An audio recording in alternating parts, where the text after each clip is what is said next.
going, everybody? Welcome to General Hospital MV, my GH after show. Let's get into it. The Valentine's Day gushiness continued into Monday's episode, bringing us everything from Jason and Britt interacting with adorable sick kids to Molly and TJ's commitment ceremony. Curtis and Portia stayed at the unnamed nightclub long enough for Curtis to contemplate leaving his PI job to run that nightclub. And of course, we saw the awkwardness that is Michael, Sasha, Willow, and Chase ending their Valentine's night, leaving the audience wondering, what exactly are we doing here? What are we doing here? But probably the most noteworthy thing that happened on the episode was that Cameron made the bold move to shave off his hair when he realized that Franco was losing his. To be honest, I thought it was a little bit dramatic considering he didn't even shave his whole head. And also it's a bit premature considering that Roger Howarth's hair is still very much there and still very much long, and I don't think he's going to shave it anytime soon, just a hunch. I think the girlies were a bit more dramatic than Cameron was. Like I said, I thought it was a little bit over dramatic, but I did appreciate the gesture. Alright, now let's get into the rest of the week. So a lot of this week was spent building the climax of Peter's story, which finally, thank God. But let's get into the rest of the stories first. Let's get that all out of the way. Alexis is slowly trying to make amends and get her life back together, although in a realistic way. I mean, let's face it, one day of sobriety isn't exactly a call for sainthood. After a brief conversation with Jax, which made me hella uncomfortable, probably as uncomfortable as the actors were shooting the scene, if you know, you know. Jax leaves and Finn shows up and they have a really heartwarming moment together. Finn showed her moral support and he said that if he had seen anyone treating her the way that she's treating herself, that he would tell them to back off. I love Alexis and Finn. I think their friendship is so pure. I actually really like them together as a couple better than I like Finn and Anna, which, let's face it, it's not hard. But it is what it is. If I can't get them as a couple, then I at least appreciate their die-hard friendship for each other. I am here for them as besties. Later on in the week, Alexis visits Olivia at the Quartermain mansion and apologizes for what she did to Dante and of course what she did to her. She reassures her that she takes full responsibility for her actions and that she's doing her best to get her life in order. Olivia was surprisingly cordial with her. I say surprisingly because we saw that whole stance of her plotting her revenge outside the chapel at the hospital. I would have been here for that. Like, I'm glad that Olivia is being the bigger person here, but I kind of wanted to see the mess. We love a good mess. Ava and Nicholas decided to check up on Ryan Chamberlain after the whole cockroach in a jar thing at the Port Charles Grill, and he is still unresponsive, but God, I love seeing Ava torture Ryan while he's not able to respond to her. It's so fun to watch. Ava and Nicholas were pretty sure that he sent that message, and so was I, honestly, but then Laura reminded us this week that Spencer is still out there, and he still has a bit of a hate on for Ava. I mean, let's face it, Nicholas hasn't mentioned Spencer at all since Nicholas and Ava admitted that they have real feelings for each other, so it makes sense that Spencer is being brought up now. Furthermore, we saw that Ryan got a letter from Spencer himself, so we know that that is definitely a possibility that he sent the letter as Ryan to kind of mess with Ava. It certainly is very Spencer-like. Also, Ryan Chamberlain got fan mail from Heather Weber because of course he did. Can't forget that that nutjob is out there somewhere in the world. Since I mentioned Laura, I should probably mention what's been going on with Cyrus this week. Laura finally managed to get one up on Cyrus with Leslie and Monica's help and with an article by Jackie Templeton. Let's talk about what happened. So Jackie and Martin managed to actually track down Florence Gray this week, not unnoticed because let's face it, there's not a whole lot that gets past Jason Morgan. He did stop them from finding Florence at first, but then he actually decided to let Martin visit with Florence, and she was actually doing really well, surprisingly. She seemed to be more aware than she was at the actual facility, and maybe that's because Bobby is a good nurse, or because she's getting all the attention from the entire staff. It's hard to say. Florence was doing so well that she was talking a lot, and Jackie took full advantage of that and had an interview with her, and then she published it in the paper, and when Cyrus saw it, he was pissed. Now Leslie and Monica decided to show the hospital board that newspaper, and they had a board meeting together without Cyrus and decided to go against Cyrus. Cyrus shows up at the boardroom only to find Laura and Leslie there smiling and beaming, and he was so pissed. Like I said, you don't mess with GH royalty, alright? I'm not gonna lie, I kinda wish that we saw Leslie and Monica bring that article to the hospital board's attention on screen. It happened off screen,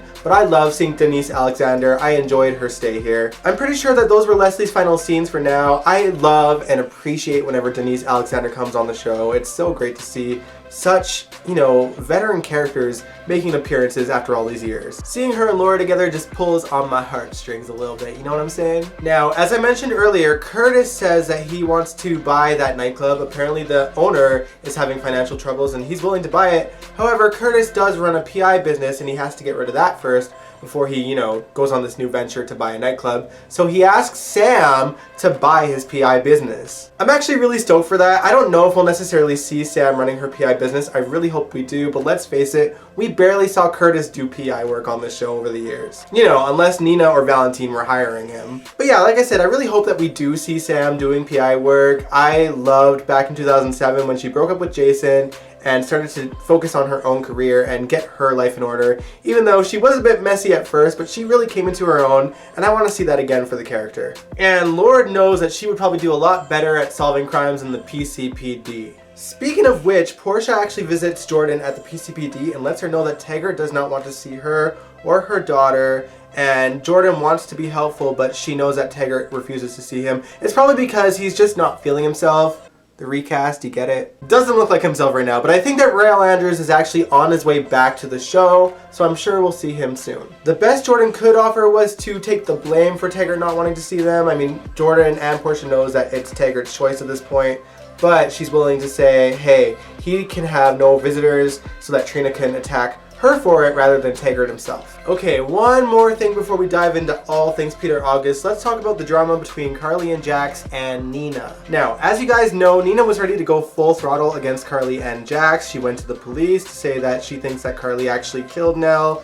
The two of them had to talk to the feds this week, but Carly and Jax decided to stick to their original story, and therefore it was their word against Nina's, and the feds decided to close the case. I am okay with it. Carly didn't actually kill Nell. We all know this, and this would have only incriminated herself for no reason, and she would have probably gotten in trouble for it because she lied. I'm sure that Nina would have exploded after hearing the news. However, thankfully, Michael and Willow decided to bring Wiley over to the Crimson offices to visit Nina, and things went really well up until Carly showed up. Now listen, as you guys know, I said last week that I do not have a dog in this fight. However, Carly is making me kind of inch towards Nina in this situation. Basically, Carly showed up to the Crimson offices to talk to Nina and saw that Michael and Willow were there with Wiley, and she rushes them out the door, and then she basically threatens to take away Wiley from Nina. There's just something that I want to point out here, Carly.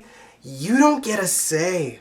You don't get a say. It's not your child. It is completely up to Michael and Willow. Don't get me wrong, I do feel like Carly has a good reason to be mad at Nina. She did show up to her husband's funeral and ruined it, but you are only asking for trouble by doing this, Carly. Before Carly waltzed in, she was pretty much convinced to drop her vendetta against Carly and Jax, not only by Willow and Michael, but also from Maxie, who visited her earlier. Basically, Maxie and Nina had a really good conversation about the kind of person that Nell was. She said two things that really stuck out to me in that conversation. Number one, she asked Nina to put herself in Carly's shoes after all the things Nell did to Carly's family. If she found herself on that cliff, would she be thinking I should save her, or would she hesitate thinking that she might actually pull her over? I actually do think that if Nell had the strength in that moment to pull Carly over that cliff, she would have done it. The other thing that Maxie points out is that there are a lot of people who have shitty upbringings who don't become psychopaths. She made it crystal clear to Nina that at some point Nell would have decided to continue to be a bad person when she could have made the choice to try to make her life a lot better. I'm sure in that moment Maxie was totally thinking of her fiance and how he's gotten his life back together. I hope to God that she remembers these words when the truth comes out about Peter. You blind as a bat, foolish girl. It is way overdue for you to find out the truth, Maxie. Now on that note, let's get into all things Peter August. Where do we begin? Because there is a lot to discuss. Let's talk about Anna first. Now, Valentine surprisingly went to Anna and told her the full-on truth, which I was relieved to see because I was actually scared that Valentine would keep it a secret. What I really appreciated about that scene is that Valentine kind of walked her through the whole story, and Anna was smart enough to kind of fill in the blanks and realize how exactly they got there. I like that Anna is getting her smarts back, but here's the thing. She decides that she is going to invite Peter over and confront him without revealing that she already knows the truth, in hopes that he would just come clean to her because she still assumes that he has a conscience. She pulls out the file that has incriminating evidence against Peter, who swears up and down that Obrecht fabricated this evidence, and he takes it from her and throws it in the fire. He threw it in the fire. She didn't even have a backup copy. He threw it in the fire. Oh my God. I was so frustrated. But at least now she knows that it's on her and Valentine to bring Peter to justice. Not that there isn't a whole lineup of people ready to do the same at this point. But no one wants to bring Peter down more than Dr. Liesel Obrecht. She meets up with Britt and she informs her that she is going to sneak into Peter and Maxie's house because she knows that they're on a date night and look for evidence there, as if Peter is going to leave incriminating evidence against himself